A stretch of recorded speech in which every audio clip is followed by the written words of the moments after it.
Hello হে everyone, আমরা দেখো জলেশ্বর ভোলা মহেশ্বরের মন্দিরে যাব। আমরা রেডি হয়ে গেছি, কথা রেডি হয়ে গেছে। দেখো প্রচুর গরম, প্রচুর গরম। কি করব, মানে ভেবেছি সিম্পলের ভিতরে সুতির শাড়ি পরেছি যাতে একদম সিম্পল থাকা জায়গায়। দেখো আমি ফাইনাল লুকে কেমন লাগছে আমি জানি না, অতটা গরমে সাজাটা ঠিক হবে কিনা। আমি তবুও যতটা পেরেছি ততটাই সেজেছি। প্রচুর প্রচুর ঘাম হচ্ছে। দেখো আমরা টোটোতে উঠেছি, প্রচুর ঘাম হচ্ছে, ঘামছি, মানে খুব অস্থিরতা হচ্ছে যে কি দিয়ে কি হবে। গাড়িতে চলছে, পরে হাওয়া লেগেছে, ভালোই লেগেছে। অবশেষে আমরা মন্দিরে চলে এসেছি। দেখো আমরা মন্দির প্রাঙ্গণে, সত্যি অসাধারণ জায়গাটা। সামনে একটা অনেক বড় পুকুর রয়েছে। আমি এট ফার্স্ট এই প্রথম আসলাম জলেশ্বর মন্দিরে, মহাদেবের মন্দির।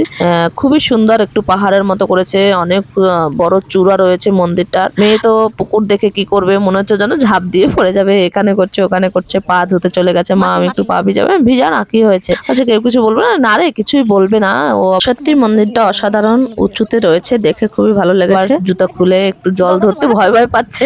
আমি আবার বকা দিলাম, কি রে তুই জল ধরতে ভয় পাচ্ছিস? এপাশে বোনেরা রয়েছে, ওরা ছবি তুলছে, সেলফি তুলছে। আমার মেয়ে একটু পা ধুয়ে নিয়েছে। প্রচুর প্রচুর গরম, তবে একটু মেঘলা ছিল যার কারণে আমাদের একটু কষ্টটা কম হয়েছিল।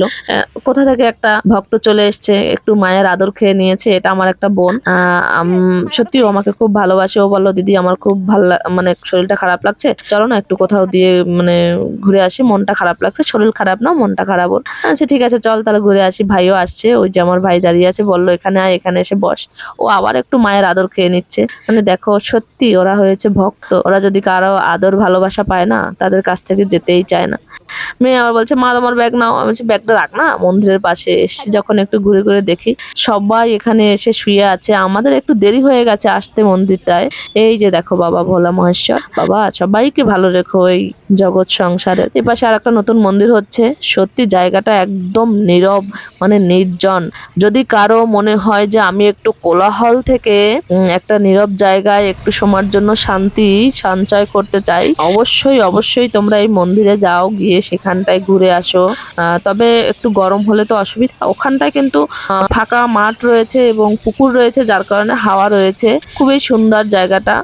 কি বলবো, এটা কিসের মন্দির হবে আমি জানি না, হয় বাবারই মন্দির, হয়তো কোনো একটা ইয়েতে হবে। যখন এখানে মেলা হয় তখন কিন্তু সত্যি প্রচুর প্রচুর লোক হয় শুনেছি আমি, যেটা পুকুরের চারপাশ থেকে নাকি তোমার লাইন দিতে হয় বাবার মাথায় জল ঢালার জন্য। সবাই নাকি এ মাথা থেকে এ মাথায় লাইন দিতে হয়। আমরা একটু পুজো দেবো, তাই একটু প্রসাদ টসাদ নিয়ে এসে আমরা এখানে একটা পাথর রয়েছে, বাবার পাথর। এই পাথরটারই পুজো হয় এখানে মেইনলি। এখানে সচরাচর কাউকে ভিডিও করতে দেয় না। আমরা মানে না জেনেই ভিডিও করেছি। উনি পরবর্তীতে বলেছে ভিডিও করবেন না, পরে আমরা সঙ্গে সঙ্গে ক্যামেরা বন্ধ করে দিয়েছি।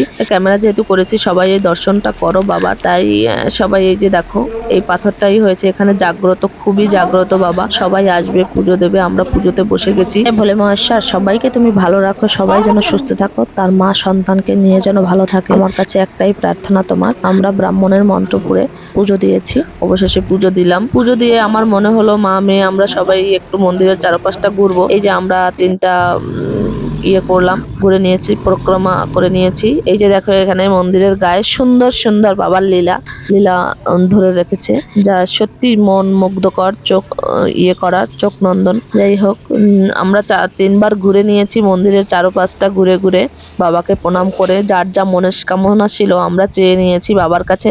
জানি না হয়তো আমরা সেই পরম ভক্ত না যে আমাদেরকে মনস্কামনা পূর্ণ করবে। ভাই বললো চলো দিদি কিছু, তাহলে পুজো যখন হয়ে গেছে কিছু একটা খেয়ে নিই। এখানে নিরামিষ ফুচকা পাওয়া যায়, সত্যি অসাধারণ ফুচকা। আমরা অনেক অনেক খেয়ে নিয়েছি পুজোর শেষে।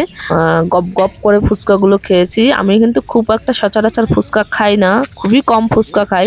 মেয়ের আমাদের খুবই ভালো লেগেছে ফুচকা খেতে, ওরাও খাচ্ছে। তা ওদের একটু কম কমই আনলাম ক্যামেরার সামনে, এসে ক্যামেরাটা পাতিয়ে ফুচকাটা একটু ভালো করে জমিয়ে খেয়ে নেই। যাই হোক আমরা পরবর্তীতে ফুচকা খেয়ে নিয়েছি জমিয়ে। দেখো আমরা এখন ওখান থেকে পরবর্তীতে দেখো কিছু দুপুরের লাঞ্চ নিয়ে গেছিলাম, চিড়া নিয়ে গেছি। যেহেতু মন্দির সেহেতু আমাদের নিরামিষ, চিড়া, ফল, দই এইগুলো দিয়েই আমরা একটু হালকা পাতলা ভোজন করে নিয়েছি।